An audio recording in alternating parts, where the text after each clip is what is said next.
Saya nak bawa tuan-puan kepada satu suasana cemas.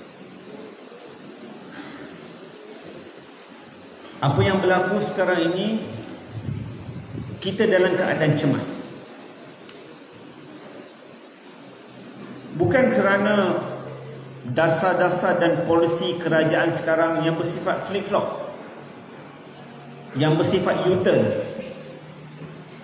Masalah sara hidup rakyat yang semakin mendesak, ringgit jatuh menjunam, dan pelbagai lagi perkara-perkara yang dilihat cacar merba di bawah kerajaan Madani PH UMNO. Tetapi yang menjadi satu perkara yang cemas kepada kita, bagaimana kita boleh hidup dalam keadaan sekarang sehingga 5 tahun akan datang? Bagaimana kita boleh menghadapi situasi ini sehingga PRU ke-16? Ini cemas, tuan-puan sekalian. Kalau dahulunya kita berasa cemas, kita hidup dalam ketakutan, kita hidup dalam mimpi ngeri selama 22 bulan sewaktu PH memerintah negara. Sekarang ini PH memerintah kembali dengan pengalaman-pengalaman yang mereka ambil sewaktu mereka memerintah sebelum ini. Dalam arti kata lain, mereka lebih bijak daripada dahulu. Penekanan kerajaan bukan sesuatu yang mudah, walaupun ia bersifat konstitusional, bersifat berlembagaan. Kerana rakan-rakan kita daripada kerajaan, mereka telah mengetahui taktik untuk mengubah kerajaan. Di sana ada rang undang-undang lompat parti yang mengikat ahli parlimen untuk melompat, walaupun mereka sendiri secara peribadinya tidak bersetuju dengan polisi-polisi yang dibawa oleh kerajaan. Ini cemas, tuan-puan sekalian. Dan kalau tuan-puan masih lagi tidak berasa cemas, bayangkan bagaimana masa depan anak-anak kita yang sekarang ini baru sahaja graduasi di universiti. Dalam keadaan suasana ekonomi yang teruk. Benar, kejatuhan dan kegawatan ekonomi ini bukan sekadar melanda Malaysia, ia bersifat global. Tetapi perkara ini bukan perkara yang baru.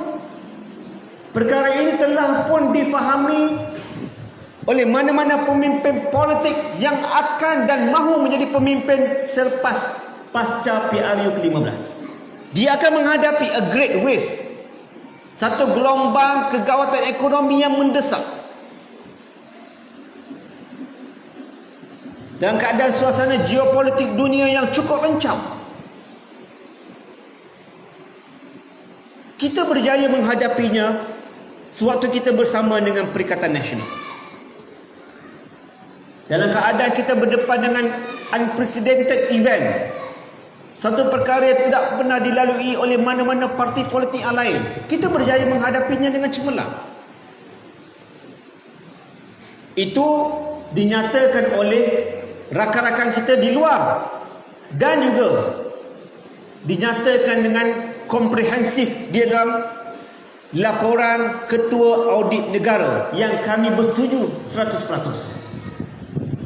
Ada 3 elemen di dalam laporan Ketua Audit Negara yang diberikan credential yang terbaik kepada kerajaan PN.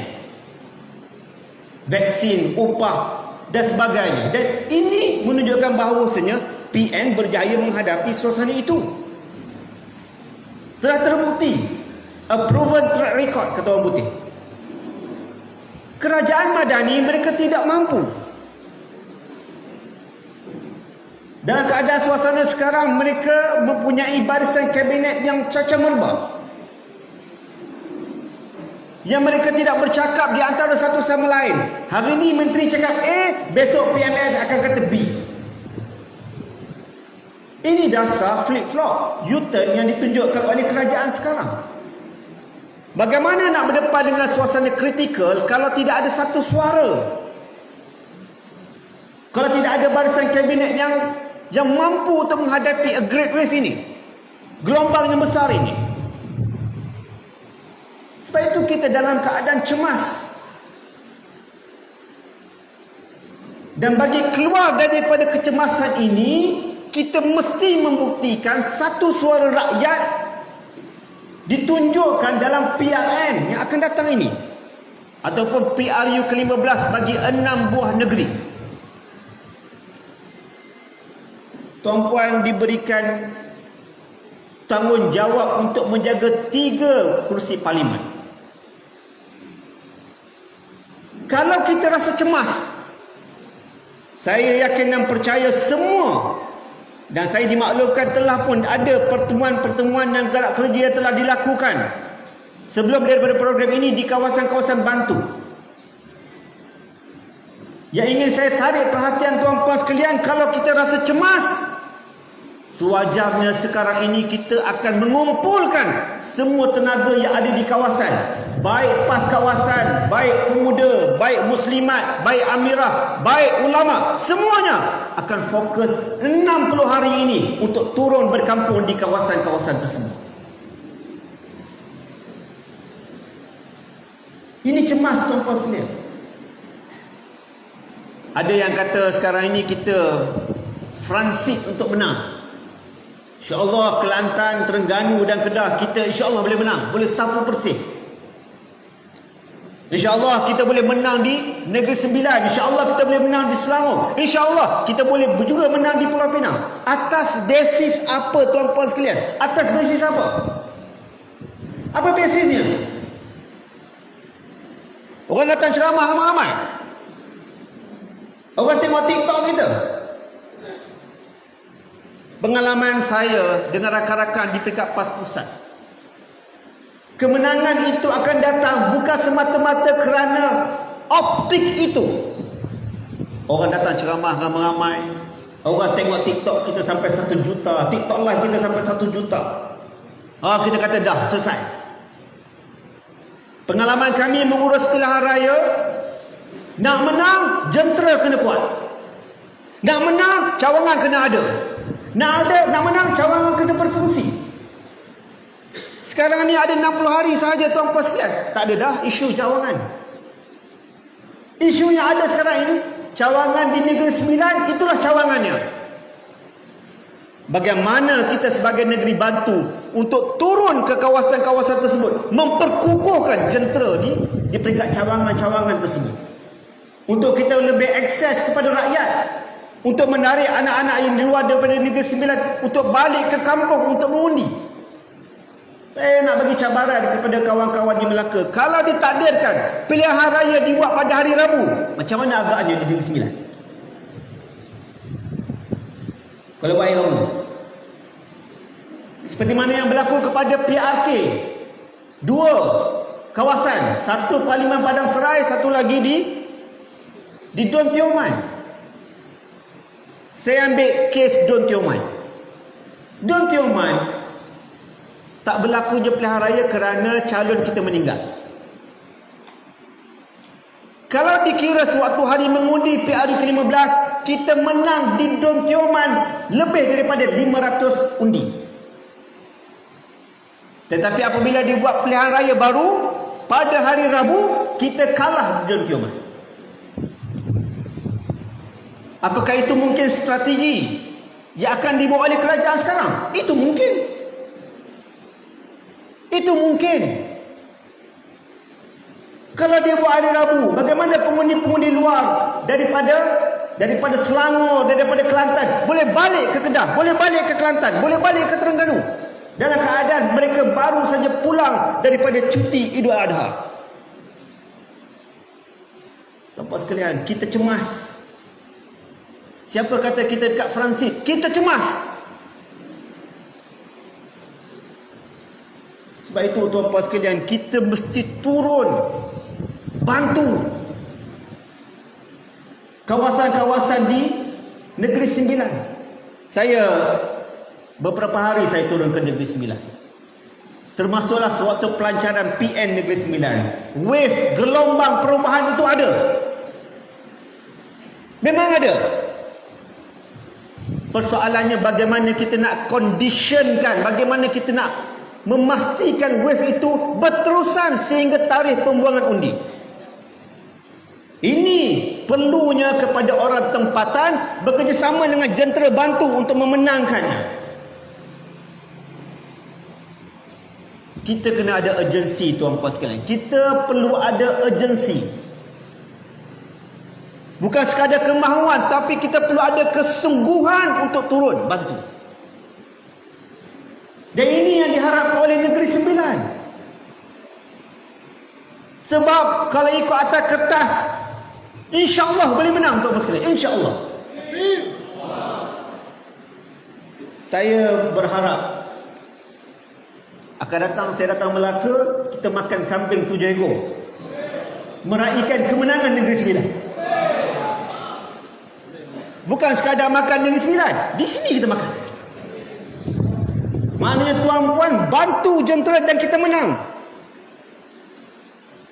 Bila Negeri Sembilan kita menang, bila Selangor kita menang, bila Pulau Pinang kita menang, bila 3 buah negeri di bawah kita sekarang, kita maintain kemenangan. Agak-agak apa yang akan berlaku kepada kerajaan Madani luar tabi'i PH UMNO? Tak jatuh, goyang. Sebab ini kursi parlimen. Yang berlaku pihak lain kursi DUN. Tetapi bayangkan kalau mereka hanya boleh mentadbir secara surface. Negeri-negeri semuanya berada di bawah PN. Itu satu referendum rakyat menolak mereka. Ia akan membolehkan kawan-kawan kita yang ada semangat ini untuk buat sesuatu wave untuk keluar daripada kerajaan secara beramai-ramai. Bila mereka keluar secara beramai-ramai, akan berlakunya PRK yang banyak dan akan dilakukan secara serentak. Itu sifat rang undang-undang lompat parti. Kalau keluar secara individu, akan dikosongkan kursi parlimen tersebut dan kursi itu boleh ditandingi balik oleh calon yang lompat itu. Ini yang ada dalam undang-undang tersebut. Sebab itu, results keputusan PRU 15 kepada 6 buah negeri ini adalah refleksi kepada kerajaan yang kita mahukan selepas daripada bulan Ogos. Kalau tuan-puan mahukan lagi kerajaan Madani luar tabi'i ini memerintah selepas Ogos, buat kerja suka-suka. Enjoy, happy, tak ada hasil. Tapi kalau kita nak kerajaan ini berubah, kalau kita mahu kerajaan Madani ini diganti semula dengan kerajaan PN yang lebih stabil dan lebih kukuh, kita wajib turun beramai-ramai ke kawasan bantu di Negeri Sembilan untuk memenangkan Negeri Sembilan. Boleh atau tidak? Boleh. Sebab itu tuan-puan sekalian, tak ada arah. Kita kena ada urgensi. Kita kena ada mindset kita sekarang suasana cemas. Kita mesti turun beramai-ramai. Bawa segala kelengkapan yang ada pada diri kita. Termasuklah bukan sekadar skill, bukan sekadar kemahuan, keuangan. Sebab apa saya kata keuangan? Sebab sekarang ini telah ditetapkan di peringkat PAS pusat, kos pilihan raya akan ditanggung oleh kawasan ataupun negeri yang bertanding. Maka kita kena bantu kawan-kawan kita di Negeri Sembilan. Berapa banyak duit mereka telah habis, tuan-puan sekalian. Kita dah habis sekali je hari itu. Mereka dah kena habis 2 kali. Sekali parlimen, sekarang ni DUN. Jadi kalau kita ini ada nilai ukhuwah fillah, kita ada nilai ifah suci jiwa dalam membantu sahabat-sahabat kita ini, kita kena bawa segala kelengkapan ini untuk bantu Negeri Sembilan. Jadi kalau sekadar infak istiqamah pun tak boleh nak buat, agak-agak boleh menang tak Negeri Sembilan. Tuan-puan sekalian, infak istiqamah ni letak RM10 pun tak apa. Kami ahli parlimen 4,000 setiap bulan kena bagi kepada PAS pusat. Kau ada? Nak sangat jadi ahli parlimen? Dah lah tak ada peruntukan. 4,000 allowance kami itulah bagi kepada PAH pusat. Tak ada seorang pun ahli parlimen PAH yang minta supaya di-revise jumlah itu. Kalau apa angka kepada 1,000 kami tak ada peruntukan. Tak ada. Tak ada seorang pun ahli parlimen PAH cakap begitu. Sebab kami tahu kami bertanding atas arahan parti. Kami menang sebab parti, bukan sebab kami.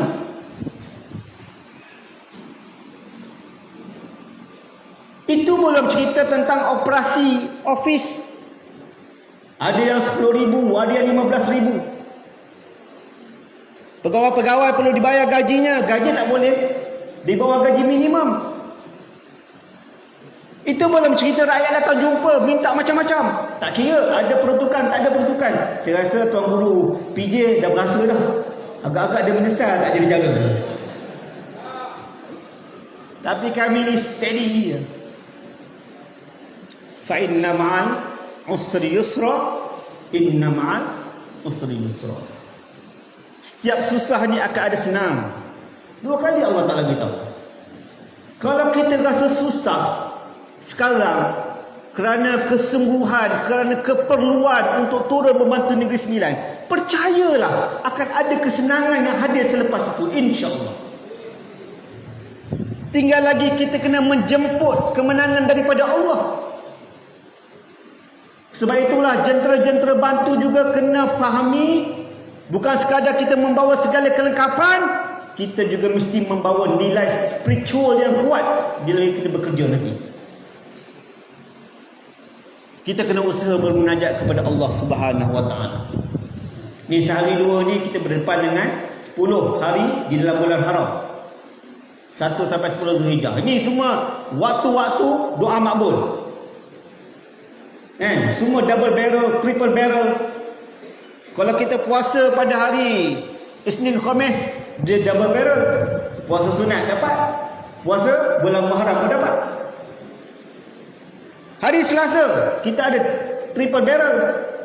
Kita ada hari Tauriyah, kita ada puasa sunat, kita ada puasa di 10 bulan Muharram. Puasanya lebih dapat pahala 1,000 tahun puasa. Hari 9 hari bulan Rabu kita puasa hari Arafah, lagi besar. Saya nak minta sikit je. Dikala tuan-puan duduk senang lenang, semua kita ni puasa hari Selasa Rabu. Boleh tak boleh? Bila puasa tu doa Allah Ta'ala beri kemenangan kepada PAH Negeri Sembilan. Boleh atau tidak? Hidupkan malam. Tak ada arah dah tuan-puan sekalian. Kalau kita nak jemput kemenangan kepada Allah, dia mesti datangnya daripada hubungan kuat kita dengan Allah Subhanahu Wa Ta'ala. Sebab itu tuan-puan sekalian, bila cerita pasal keuangan dan sebagainya ni, kita kena lancar derma pula lepas ni. Tapi saya nak buat di akhir. Lepas saya tutup ceramah saya, kita lancar derma. Tak cukup 10,000, kita tutup pagar. Jangan balik. Kita dermalah mana yang boleh derma. Mudah-mudahan derma kita ini akan diberikan bantuan oleh Allah Subhanahu Wa Taala untuk kita jemput kemenangan daripada Allah.